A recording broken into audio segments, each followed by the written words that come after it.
Aggressive ಪಾಲಿಟಿಕ್ಸ್ಗೆ Siddaramaiah ಟಕ್ಕರ್ ಕೊಡಲಿದ್ದಾರೆ.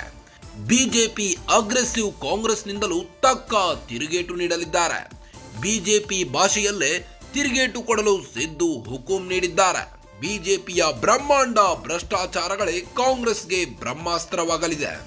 BJP ಅಕ್ರಮಗಳನ್ನೇ Trump card ಆಗಿ ಬಳಸಲು ಪ್ಲಾನ್ ಮಾಡಿಕೊಂಡಿದೆ.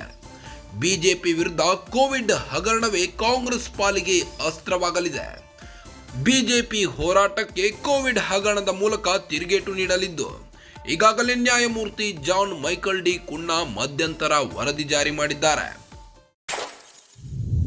ಕುನ್ನಾ ವರದಿಯನ್ನ ಮುಂದಿಟ್ಟು ಬಿಜೆಪಿಗೆ ತಿರುಗೇಟು ನೀಡಲಿದ್ದಾರೆ. ಇದೇ ವಿಚಾರವಾಗಿ ಹಿರಿಯ ಮಂತ್ರಿಗಳಿಗೆ ಸಿದ್ದರಾಮಯ್ಯ ಟಾಸ್ಕ್ ನೀಡಲಿದ್ದಾರೆ.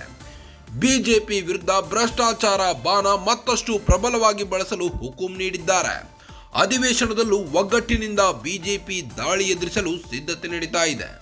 ತಮ್ಮ ವಿರುದ್ಧ BJP aggressive politics CM Siddaramaiah ತಿರುಗೇಟು ನೀಡಲು ಮುಂದಾಗಿದ್ದು, ಬಿಜೆಪಿ ನಾಯಕರ ಪ್ರತಿಯೊಂದು ಆರೋಪಕ್ಕೂ ಟಕ್ಕರ್ ಕೊಡಲು ಸಿದ್ದರಾಮಯ್ಯ ಮಹತ್ತರ ಪ್ಲಾನ್ ಹಾಕಿಕೊಂಡಿದ್ದಾರೆ. ಇದೇ ವಿಚಾರವಾಗಿ ಚರ್ಚೆ ನಡೆಸಿ ಸೀನಿಯರ್ ಮಿನಿಸ್ಟರ್ಗಳಿಗೆ ಟಾಸ್ಕ್ ಕೊಟ್ಟಿದ್ದಾರೆ ಎನ್ನುವ ಸುದ್ದಿಗಳು ಕೇಳಿಬರುತ್ತಿವೆ. ಬಿಜೆಪಿ ಅಗ್ರೆಸಿವ್ ಪಾಲಿಟಿಕ್ಸ್ಗೆ ಸಿದ್ದರಾಮಯ್ಯ ಟಕ್ಕರ್ ಕೊಡಲು ಮುಂದಾಗಿದ್ದು, ಬಿಜೆಪಿ ಅಗ್ರೆಸಿವ್ ಕಾಂಗ್ರೆಸ್ನಿಂದಲೂ ತಕ್ಕ ತಿರುಗೇಟು ನೀಡಲು ಮುಂದಾಗಿದೆ. ಬಿಜೆಪಿ ಭಾಷೆಯಲ್ಲೇ ತಿರುಗೇಟು ಕೊಡಲು ಸಿದ್ದು ಹುಕುಂ ನೀಡಿದ್ದಾರೆ.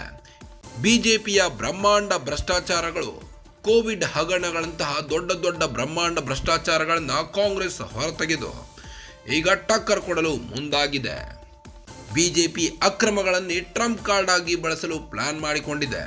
ಬಿಜೆಪಿ ವಿರುದ್ಧ ಕೋವಿಡ್ ಹಗರಣವೇ ಕಾಂಗ್ರೆಸ್ ಪಾಲಿಗೆ ಅಸ್ತ್ರವಾಗಲಿದೆ. ವಕ್ಫ್ ವಿವಾದವನ್ನ ಮುಂದಿಟ್ಟು ಬಿಜೆಪಿಯಿಂದ ಪ್ರತಿಭಟನೆ ಮಾಡಲಾಗಿತ್ತು. ಬಿಜೆಪಿ ಹೋರಾಟಕ್ಕೆ ಕೋವಿಡ್ ಹಗರಣದ ಮೂಲಕ ತಿರುಗೇಟು ನೀಡಲು ಸಿಎಂ ಸಿದ್ದು ಮುಂದಾಗಿದ್ದಾರೆ. ಈಗಾಗಲೇ ನ್ಯಾಯಮೂರ್ತಿ ಜಾನ್ ಮೈಕಲ್ ಡಿ ಕುನ್ನಾ ಮಧ್ಯಂತರ ವರದಿ ಜಾರಿ ಮಾಡಿದ್ದಾರೆ. ಕುನ್ನಾ ವರದಿಯನ್ನ ಮುಂದಿಟ್ಟು ಬಿಜೆಪಿಗೆ ಟಕ್ಕರ್ ಕೊಡಲು ಮುಂದಾಗಿದ್ದಾರೆ ಸಿಎಂ ಸಿದ್ದು. ಇದೇ ವಿಚಾರವಾಗಿ ಹಿರಿಯ ಮಂತ್ರಿಗಳಿಗೆ ಸಿಎಂ ಸಿದ್ದರಾಮಯ್ಯ ಟಾಸ್ಕ್ ನೀಡಿದ್ದು, ಬಿಜೆಪಿಗೆ ತಿರುಗುಬಾಣವಾಗಿ ಭ್ರಷ್ಟಾಚಾರದ ಬಾಣವನ್ನ ಮತ್ತಷ್ಟು ಪ್ರಬಲವಾಗಿ ಬಳಸಲು ಹುಕುಂ ನೀಡಿದ್ದಾರೆ. ಅಧಿವೇಶನದಲ್ಲೂ ಒಗ್ಗಟ್ಟಿನಿಂದ ಬಿಜೆಪಿ ದಾಳಿ ಎದುರಿಸಲು ಸಿದ್ಧತೆ ನಡೀತಾ ಇದೆ.